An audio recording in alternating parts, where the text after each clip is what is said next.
वालेकुम students. My name is Mohammad Zeeshan और आप देख रहे हैं Pak science academy YouTube channel.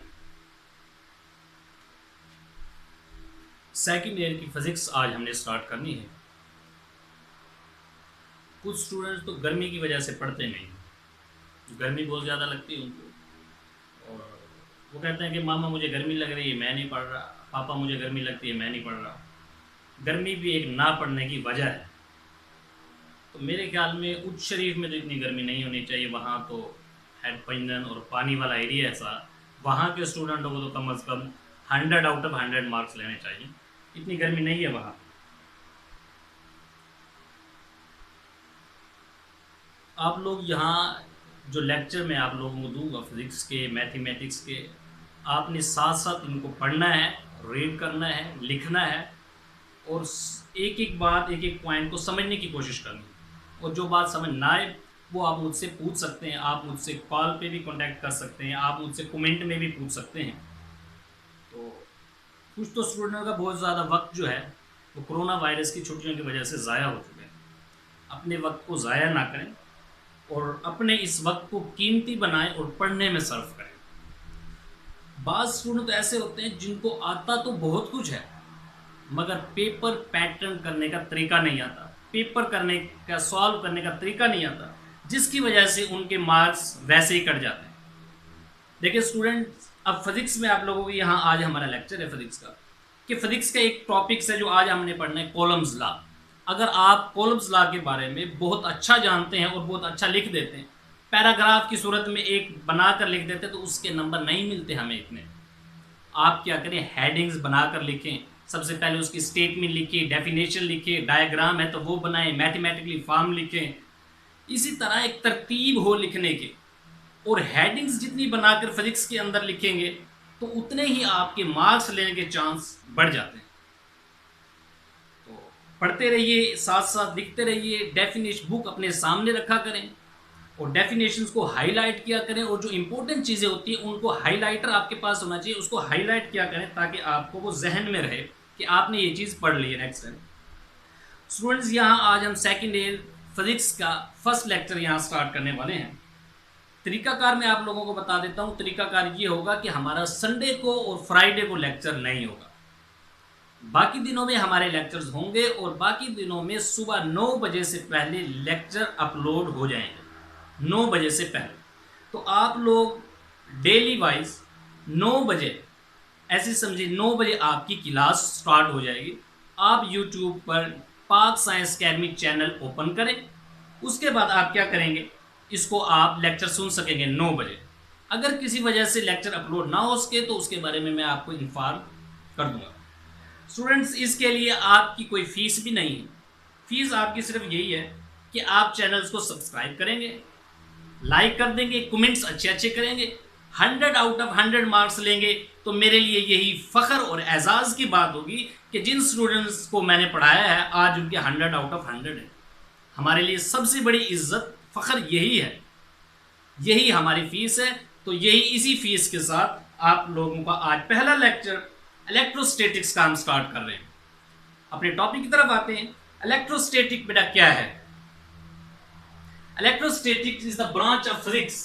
यहां पे मैंने लिखा हुआ है electrostatic, the branch of physics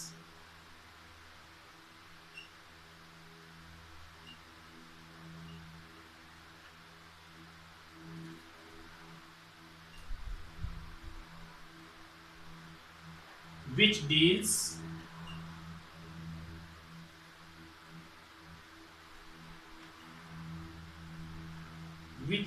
with the study of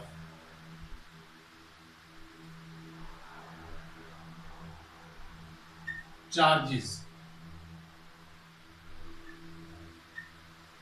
at rest under the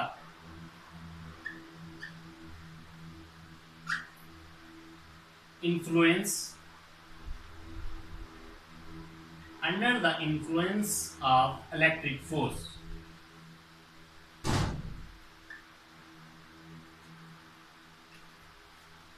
students, मैंने यहाँ इलेक्ट्रोस्टैटिक्स की डेफिनेशन लिखी है electrostatic is the branch of physics. ये एक फिजिक्स की ब्रांच है कि जिसके अंदर हम स्टडी करते हैं चार्जेस की, चार्जेस का मुताला करते हैं, चार्जेस की का मुताला करते हैं, उसके मुशाहिदात करते हैं एट रेस्ट, रेस्ट की हालत में। जब चार्जेस रेस्ट की हालत में होंगे उसकी स्टडी उस वक्त करेंगे, तो उस ब्रांच को हमने इलेक्ट्रोस्टैटिक्स का नाम दे दिया। हम जहां भी चार्जेस को एट रेस्ट की हालत में स्टडी करते हैं तो वो इलेक्ट्रोस्टैटिक्स होता है। स्टैटिक मीन साकिन, इलेक्ट्रो मीन इलेक्ट्रॉन। ये जो चार्जेस हैं हमारे, ये साकिन हालत में इनका मुताला क्या कहलाता है, हमारा इलेक्ट्रोस्टैटिक्स। और ये भी याद रखें कि at rest under the influence of electric force, influence जेर असर, किसी इलेक्ट्रिक फोर्स के जेर असर, ये हमारा चैप्टर है। और ये इसी डेफिनेशन को हमने आगे लेकर चलना है और इसको मजीद स्टडी करना है, इसी के बारे में कॉलम्स लॉ को भी पढ़ना है। देखिए इन्फ्लुएंस जेर असर, influence the electric force, electric force के जेर असर। हमने चार्जेस के रेस्ट हालत में, के चार्जेस रेस्ट हालत में थे, उस पर जो इलेक्ट्रिक फोर्स लग रही है तो उसको हमने क्या करना है, उसके चार्जेस का स्टडी करनी है। ये आपके पास इलेक्ट्रोस्टैटिक की डेफिनेशन थी। अब स्टूडेंट्स यहां आप देखें, इलेक्ट्रोस्टैटिक की डेफिनेशन समझने के लिए दो चीजें इसी डेफिनेशन में आ रही हैं। कौन कौन सी चीज? नंबर 1 चार्जेस, ये आ रहे हैं आपके पास चार्जेस, एक ये चीज है। दूसरी आपके पास इलेक्ट्रिक फोर्स। इन दो चीजों के बारे में भी आपको तो पता होना चाहिए। चार्जेस क्या है, चार्जेस क्या है मेरे? चार्जेस जो होते हैं, चार्जेस यहां मैं लिख देता हूं, charges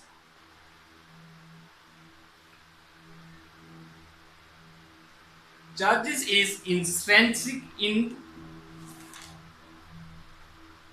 charge is the intrinsic property of fundamental particles, यानी charge is the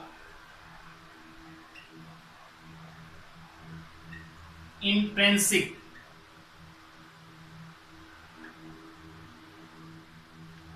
property of fundamental particle.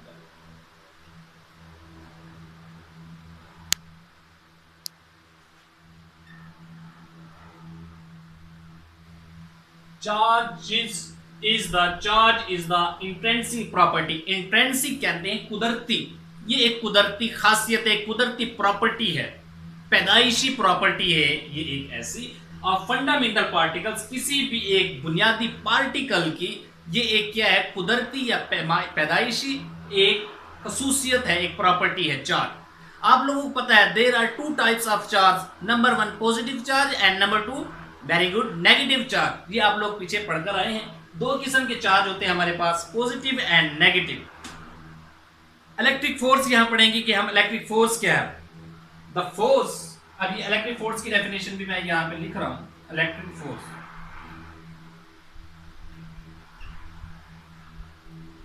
The force which holds positive and negative charges। ऐसी फोर्स जो पॉजिटिव और नेगेटिव चार्जेस को होल्ड करे उसको क्या कहते हैं हम, उस फोर्स को इलेक्ट्रिक फोर्स। बेटा फोर्स होती है और फोर्स कई किस्म की होती है। फोर्स को जिस चीज पर, जिस ऑब्जेक्ट पर फोर्स लग रही होती है उसके अकॉर्डिंग हम उसी फोर्स को नाम दे देते हैं। फॉर एग्जांपल ऐसी फोर्स जो जमीन जिस किसी भी ऑब्जेक्ट को अपने नीचे अपने मरकज की तरफ जो खींचती है वो कौन सी फोर्स होती है, ग्रेविटी की फोर्स, फोर्स ऑफ ग्रेविटी हमें उसे कहते हैं, क्योंकि जमीन उसे अपनी तरफ खींच रही है, वो भी तो फोर्स है, मगर क्या हुआ, ग्रेविटी की फोर्स है। इस तरह स्टूडेंट यही है कि ऐसी फोर्स जो पॉजिटिव और नेगेटिव चार्जेस को होल्ड करती है, इन चार्जेस पर लगती है, इनको होल्ड कर रही है, तो ऐसी फोर्स को इलेक्ट्रिक फोर्स बोलेंगे। तो ये इलेक्ट्रिक फोर्स है। इसके बाद हम चलते हैं, हमारा जो टॉपिक है कॉलम्स लॉ। अच्छा, इलेक्ट्रोस्टैटिक के बेसिक 2 लॉ भी हैं। इलेक्ट्रोस्टैटिक्स आप लोगों को पता है कि हम चार्जेस की रेस्ट हालत में क्या करते हैं, इसकी स्टडी करते हैं। तो 2 किस्म के चार्ज होते हैं, पॉजिटिव और negative.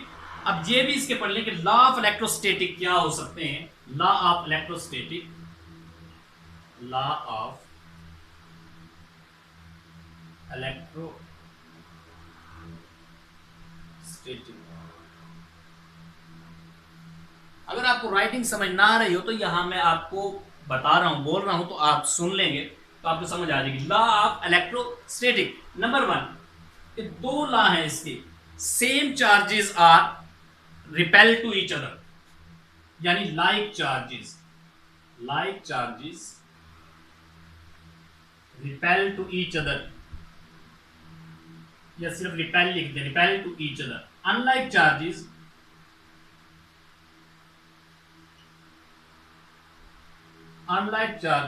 Attract to each other. जो मुख्तलिफ चार्जेस होते हैं, एक नेगेटिव और एक पॉजिटिव, वो अट्रैक्ट करेंगे, एक दूसरे को खींचेंगे, उस उनके अंदर खिंचाव की फोर्स होगी। और जो लाइक चार्जेस हैं, एक जैसे सेम चार्जेस हैं, वो एक दूसरे को रिपेल करेंगे, दफा करेंगे। आपने कभी चार्जेस को उठा के देखे, मकनातीस वगैरह आप उठा के देखेंगे रेस्ट हालत में होते हैं, तो जो सेम जिसके ऊपर चार्जेस होते हैं, पॉजिटिव और पॉजिटिव को हम मिला नहीं सकते, वो रिपेल कर रहे होते हैं। और जो डिफरेंट जो आपके पास चार्जेस होते हैं, वो अगर आप लें तो फिर क्या होते हैं, वो अट्रैक्ट करते हैं एक दूसरे को। ये लॉ ऑफ इलेक्ट्रोस्टैटिक है। अब इसी के बारे में कॉलम्स लॉ का क्या थ्योरम है, कॉलम्स लॉ ने हमें क्या बताया। Columns law,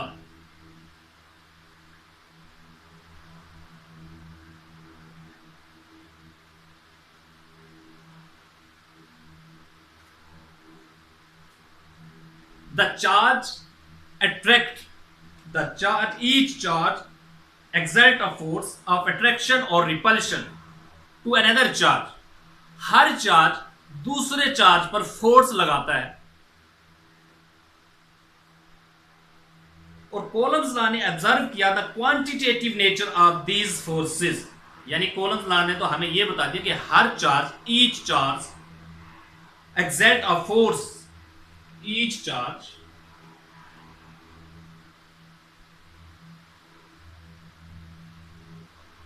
exert a force of attraction और रिपेल्शन। ये हमें कॉलम्स ने बताया। कॉलम साइंटिस्ट है, उसने हमें ये लॉ दिया है कि each charge exert a force of attraction और रिपेल्शन।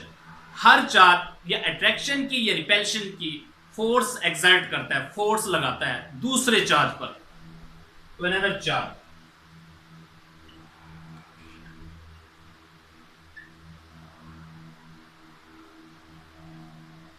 अब कॉलम्स ने हमें यह भी बताया कि quantitative nature of these charges क्या हैं। क्वांटिटेटिव नेचर, मिकदारी नोयत, कि मैंने आपको बताया कि यहां दो चार्ज, हर चार्ज दूसरे चार्ज पर फोर्स ऑफ अट्रैक्शन या रिपेल्शन की फोर्स एक्सर्ट करता है।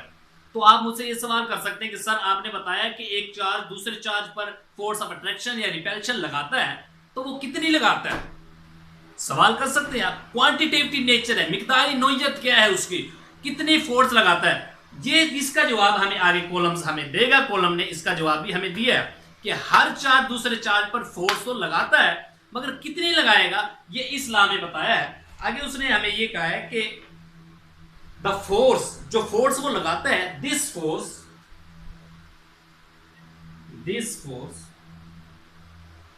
Is directly proportional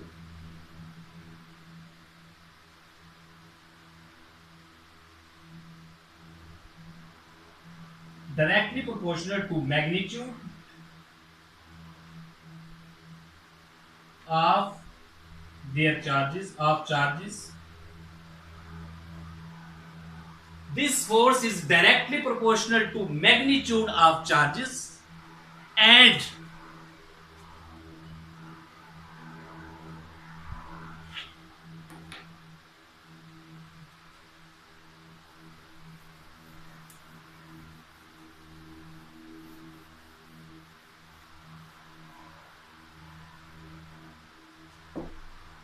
inversely proportional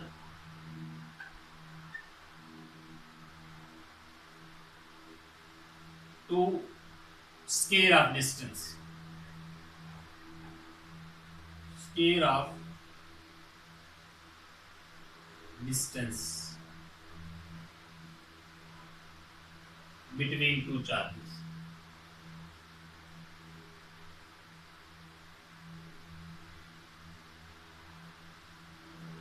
आप लोगों को समझ नहीं आया हो, अभी मैंने समझाया नहीं है, अभी मैंने लिखा है।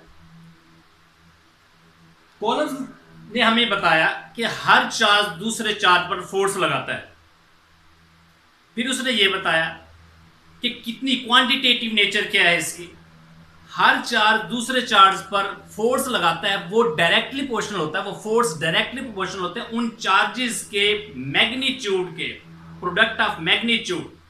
तो यानी उन दोनों चार्जेस जो है, फॉर एग्जांपल एक चार्जेस आपके पास Q1 है, यहां चार्जेस Q2 है, इनके दरमियान अगर फोर्स आप रिपेल्शन करें तो ये प्लस प्लस यानी सेम चार्जेस होंगे तो रिपेल्शन होगी, ये रिपेल कर रहे हैं एक दूसरे को। और इन दोनों की फोर्सेस किसके इक्वल होगी, यानी कितनी रिपेल्शन की फोर्स है इनके दरमियान, ये डिपेंड करता है। यानी फोर्स जो ये वाली होगी, फोर्स इज डायरेक्टली प्रोपोर्शनल होगी इन दोनों चार्जेस के प्रोडक्ट के मैग्नीट्यूड के प्रोडक्ट के बराबर। यानी Q1 और Q2 दो चार्जेस है, उनको प्रोडक्ट मल्टीप्लाई कर दे, उसके डायरेक्टली प्रोपोर्शनल ये साइन लगा, ये प्रोपोर्शनल का साइन है। किसी भी प्रोपोर्शनल के साइन के इस तरफ अगर Q1 Q2 लिखे हो तो इसका मतलब ये डायरेक्टली प्रोपोर्शनल होता है। अगर ये इनवर्सली होता तो इसको मैं बटे में लिखता नीचे, ये डायरेक्टली प्रोपोर्शनल है। अच्छा, इसी तरह नंबर 1 इसको नाम दे।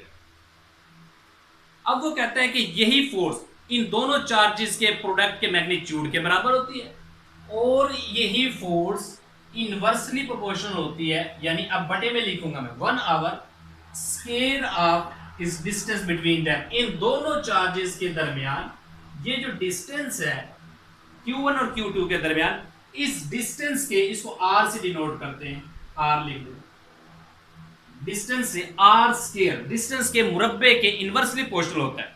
अब मैं इसको आपको समझाता हूं। यानी अगर Q1 और Q2 चार्जेस का जो प्रोडक्ट है दोनों ज्यादा हो जाएगा, फोर्स भी ज्यादा हो जाएगी, क्योंकि फोर्स का इन दोनों चार्जेस के प्रोडक्ट्स के साथ जो रिलेशन है वो डायरेक्ट है।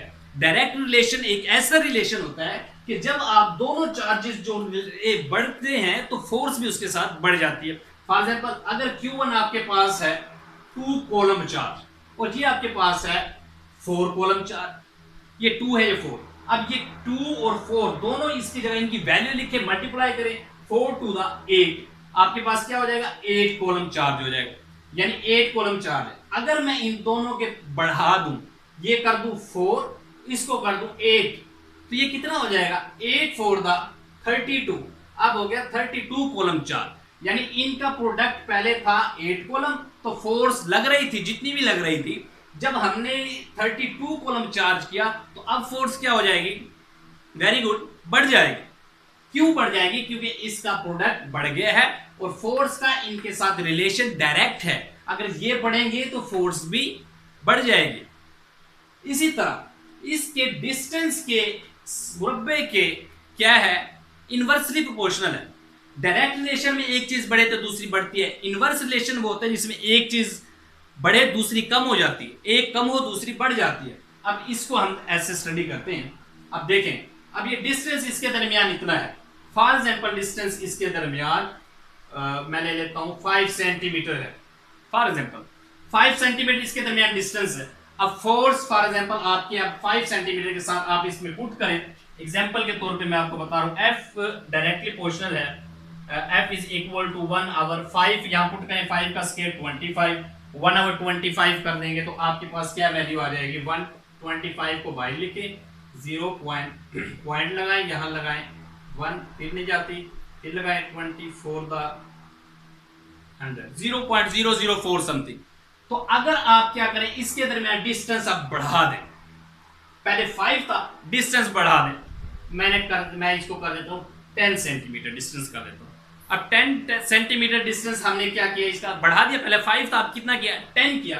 अब मैं यहाँ 10 लिखता हूं, अब यहाँ 10 R की जगह लिखूंगा, R का स्क्वायर है, 10 का स्क्वायर कितना हो जाएगा 100, यहाँ आपके पास क्या आ जाएगा 100, 1/100 करें आप, जब 1/100 करेंगे, अब 100 से करेंगे तो नहीं जाता, पॉइंट लगाएं 0, यहाँ 0 लगा, अब नहीं जाता, फिर 0 लगा के 0 लगा दे, 100 1 100, 0.01, उस वक्त हमारी फोर्स निकली थी 0.04, ये ज्यादा थी।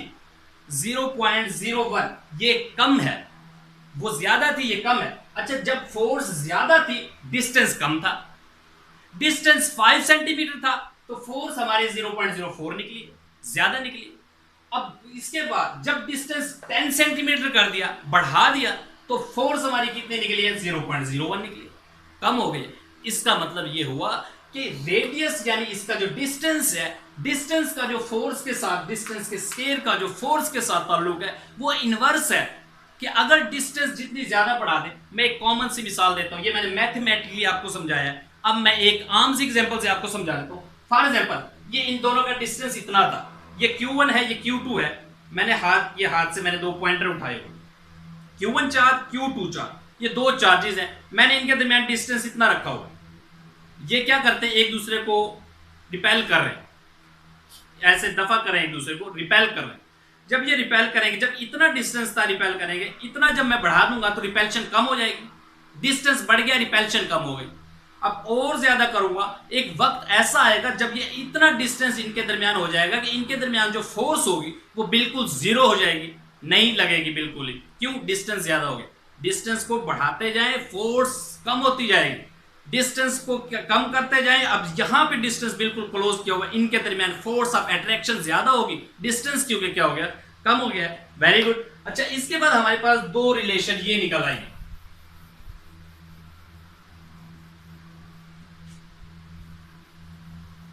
ये इक्वेशन आपके पास 2 है, ये इक्वेशन 1, ये इक्वेशन 2। अब कंबाइनिंग द इक्वेशन 1 एंड 2 आप कंबाइन करके लिखें तो F directly proportional to Q1 Q2 over r square. मैंने क्या किया? इन दोनों को कंबाइन कर दिया। ये 1 आवर आर स्क्वायर था, ये ऊपर थे नीचे थे, मैंने इनको दोनों को कंबाइन करके लिखा। इसके बाद आप क्या करें? प्रोपोर्शनल का साइन खत्म करें, F is equal to, proportional की जगह कोई भी K आ जाएगा, Q1 Q2 r square. What is K? K क्या है? K is the constant of proportionality. It is called at, ये constant है, permittivity भी इसकी, permittivity भी इसको कहते हैं, constant of proportionality, और permittivity भी इसको बोलते हैं। इलेक्ट्रोस्टैटिक कांस्टेंट भी इसको कहते हैं, इलेक्ट्रोस्टैटिक कांस्टेंट, इलेक्ट्रोस्टैटिक कांस्टेंट, ये इलेक्ट्रोस्टैटिक कांस्टेंट है। अच्छा, इसके बाद बेटा अब K की वैल्यू हम, ये क्या है? The value of K depending on the nature of the medium between the two charges. दो चार्जेस Q1 और Q2 थे, उनके दरमियान मीडियम क्या रखा है हमने? उन दोनों के दरमियान हवा है, कोई और मीडियम रखा हुआ है, कोई वैक्यूम है, कोई फ्री स्पेस है, उनके दरमियान क्या मीडियम है? कोई भी मीडियम होगा उसके लिए K की वैल्यू उस पर डिपेंड करती है। और इसके अलावा द सिस्टम ऑफ यूनिट्स पे डिपेंड करती है। K जो होता है, K किसके इक्वल होता है? K is equal to 1/4 pi epsilon naught, 1/4 pi epsilon naught. Very good. आप लोगों को ये पूछेंगे जरूर कि एप्सिलॉन नॉट क्या है। 4 पाई के बारे में तो आप जानते हैं, pi is the constant value है, इसकी पाई मुख्तलिफ इक्वेशंस के अंदर यूज होती रहती है। तो ये 4 पाई एप्सिलॉन नॉट क्या है? एप्सिलॉन नॉट परमिटिविटी है। इस K की वैल्यू के अंदर जो एप्सिलॉन नॉट है, ये परमिटिविटी, ये इलेक्ट्रोस्टैटिक कांस्टेंट या कांस्टेंट ऑफ प्रोपोर्शनैलिटी, यानी इस प्रोपोर्शनैलिटी का ये कांस्टेंट है, K है। इसके अलावा जब ये K की वैल्यू हमने लिखी तो 1/4 pi epsilon not for free space, ये फ्री स्पेस के लिए है, ये उसके लिए है जहां खाली जगह हो, बिल्कुल इन दोनों चार्जेस के दरमियान कुछ भी ना हो, हवा भी ना हो, बिल्कुल खाली है, जहां ये बिल्कुल खाली है, तो उस जगह पे ये जो फोर्स इस पे लगेगी, यानी ये जो नंबर है ये एप्सिलॉन नॉट से ये राइज कर रहा है, बढ़ रहा है। तो 1/4 pi epsilon not for free space के लिए आया है, यहाँ फॉर फ्री स्पेस। अच्छा, इसके बाद एप्सिलॉन नॉट की वैल्यू होती है बेटा, epsilon naught is equal to 8.85 multiplied by 10 raised to power minus 12 column square per Newton per meter square, column square पर न्यूटन पर मीटर स्क्वायर। ये आपके पास के की एप्सिलॉन नॉट की वैल्यू है। अब एप्सिलॉन नॉट की वैल्यू यहां पे पुट करें।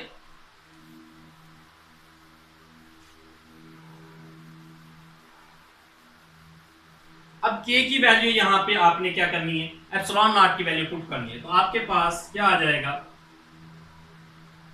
के निकालें ओरिजिनल, के इज इक्वल टू 1/4, पाई की वैल्यू क्या होती है 3.1415 मल्टीप्लाई बाय, अब इसके वैल्यू लिखे 8.85 मल्टीप्लाई बाय 10⁻⁻12, ये लिखे आप। इसके बाद आपने जब वैल्यू लिखी, अब इसको सॉल्व करें। k इज इक्वल टू 1/, अब इसको आपस में मल्टीप्लाई करें आप, तो मैं कैलकुलेटर से मल्टीप्लाई कर या डायरेक्ट मैं आपको जवाब बता देता हूं जो मल्टीप्लाई करने पे आएगा, आप लोग कैलकुलेटर से इसको मल्टीप्लाई कर लेंगे। जब इनको आपस में मल्टीप्लाई करेंगे 10⁻⁻12 है, फिर आप इसको 1 से क्या कर देंगे, डिवाइड कर देंगे, 10⁻⁻12 को ऊपर ले जाएंगे, पॉजिटिव हो जाएगा। इसके बाद आपके पास जो k की फिक्स वैल्यू आ जाएगी वो आपके पास क्या आएगी, 9 मल्टीप्लाई बाय 10⁻9,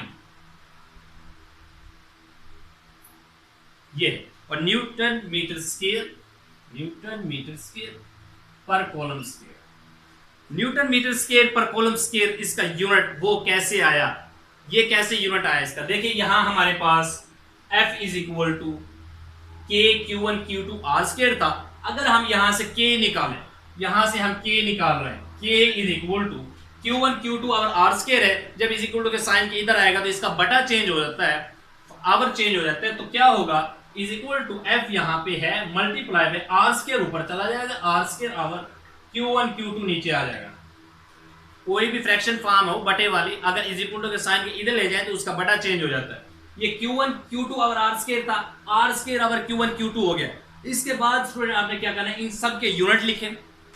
फोर्स का unit very good Newton, distance का यूनिट मीटर, इसका स्क्वायर है तो मीटर स्क्वायर आ जाएगा, और Q1 Q2, Q1 एक चार्ज है, चार्ज का यूनिट कॉलम होता है, इसके अलावा Q2 दूसरा चार्ज है, इसका भी यूनिट कॉलम, कॉलम का स्क्वायर हो जाएगा, coulomb multiply by coulomb, coulomb का स्क्वायर। इस is equal to K, K is equal to newton metre square पर कॉलम स्क्वायर, जो हमने यहाँ पे यूनिट लिखा, ये ऐसे निकलता है। अच्छा, इसके बाद ये आपके पास K की वैल्यू निकल आई। अब आप क्या करें, अगर ये जो K आपके पास दिया हुआ है, इसकी जगह इसकी वैल्यू लिखे, यहाँ पे आप F की जगह इसमें पुट कर दें, F is equal to 1/4 pi epsilon naught, यहाँ आपके पास क्या है Q1 Q2 our R square. ये आपके पास जनरल फार्मूला है फोर्स का, दो चार्जेस के दरमियान फोर्स ऑफ अट्रैक्शन या फोर्स ऑफ रिपल्शन जो होगी वो इस फार्मूले के जरिए, इस इक्वेशन के जरिए कम होती है या ज्यादा होती है। ये एक फार्मूला है हमारे पास, K की वैल्यू इस पे डिपेंड करती है, यहां तक हमने ये किया है। अब इसकी वेक्टर फॉर्म जो है वो हम नेक्स्ट लेक्चर में पढ़ेंगे, vector form of columns law हम नेक्स्ट लेक्चर में पढ़ेंगे। एक दफा मैं आपको सिर्फ रिपीट करवा देता हूं। देखिए इलेक्ट्रोस्टैटिक का चैप्टर है, इलेक्ट्रोस्टैटिक एक फिजिक्स की ब्रांच है जिसके अंदर हम चार्जेस की रेस्ट हालत में क्या करते हैं, स्टडी करते हैं। इसके बाद हमारे पास चार्ज है, charge is an intrinsic property है, ये एक पैदाइशी या कुदरती एक प्रॉपर्टी होती है जो कि क्या करती है, फंडामेंटल पार्टिकल्स, बुनियादी पार्टिकल्स की। इलेक्ट्रिक फोर्स क्या है बेटा, the force which holds the positive and negative charges